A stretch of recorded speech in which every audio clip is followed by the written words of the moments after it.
So close, yet so far. Jesus' trial before Caiaphas ended in the early hours of the morning. Then he was taken to the headquarters of the Roman governor. His accusers didn't go inside because it would defile them, and they wouldn't be allowed to celebrate the Passover. John chapter 18 and verse 28. The time when Jesus was arrested was the exact time when the people of Israel were celebrating the Passover festival. Every year as they celebrated the Passover in remembrance of their freedom from slavery in Egypt, little did they realize that it was only the sacrifice of Jesus, the sinless Lamb of God, who could truly set one free from their bondage to sin.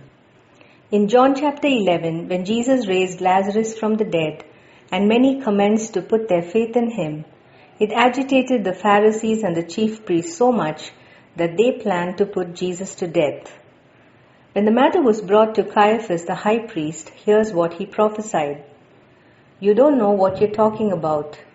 You don't realize that it's better for you that one man should die for the people than for the whole nation to be destroyed. He did not say this on his own. As high priest at that time, he was led to prophesy that Jesus would die for the entire nation. And not only for that nation, but to bring together and unite all the children of God scattered around the world. John chapter 11 verses 49 to 52.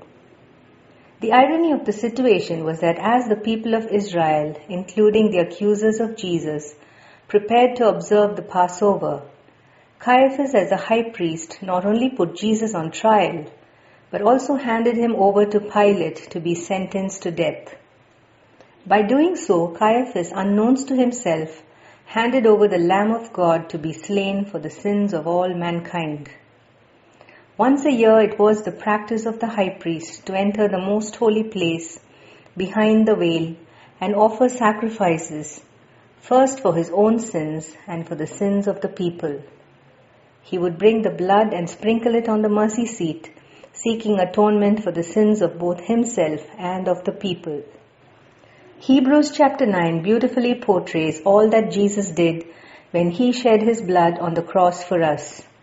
Jesus became the perfect high priest who entered the most holy place with his own precious blood shed once for all, entered the heavens by his resurrection, became the mediator of the new covenant, bringing us eternal redemption from our sins so that we may partake of his eternal inheritance. Is it not a despairing thought then that there are many today, like Caiaphas and the religious leaders in Jesus' day, who are so close to the truth and yet fail to recognize him only because of their unbelief? Here's God's word of assurance from John chapter 1 and verse 12. But to all who believed him and accepted him, he gave the right to become children of God. If you were blessed by this devotion, kindly share it with others.